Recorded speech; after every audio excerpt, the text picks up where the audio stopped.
ये मतलब कहना कि प्रधानमंत्री डांस कर रहा था, ये किया, ये भी कोई प्रमाण नहीं।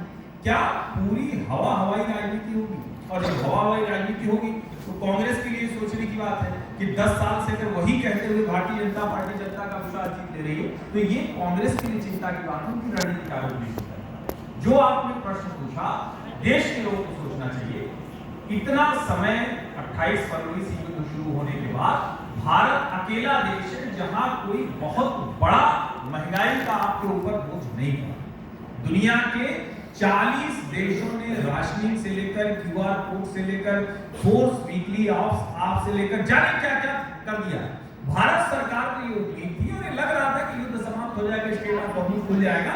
और अभी भी जब हम लोग ये बात कर रहे हैं तो ईरानी विदेश मंत्री सैयद अब्बास अरागची भारत में बैठक के लिए आए, तो भारत की जो भूमिका है वो कर रहे हैं, लेकिन एक्सटर्नल अगर कोई कारक है तो उसके लिए तो हमें देखना पड़ेगा कि वो क्या हम कर सकते हैं, और प्रधानमंत्री की अपील उन्हीं संदर्भों में देखी जानी चाहिए। लेकिन एक बात और होती है सौरभ जी, विपक्षी दलों के द्वारा कि चुनाव चल रहा था तो टाइम बाय कर लिया। मैं आपको सवाल करिए, एकदम दुरुस्त बात है।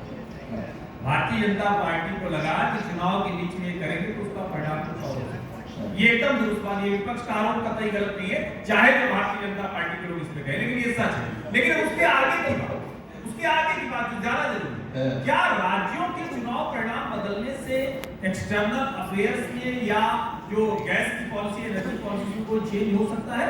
जवाब है नहीं। ये दोनों बातें इसको समझना जरूरी है। राज्य के चुनाव चल रहे हैं, कोई भी पार्टी होती है जो केंद्र में रहेगी और तो चुनाव हो सत्ताधारी पार्टी को भला ऐसे क्यों लेगी जो अपनी जनता को बुरा लगे। लेकिन ये तो सब जानते हैं कि अगर 2 महीने 3 महीने तक इंपोर्ट वाली इकोनॉमी जहां क्रूड गैस सब बाहर से आना है वो बंद रहेगा तो उसका असर तो पड़ेगा ही।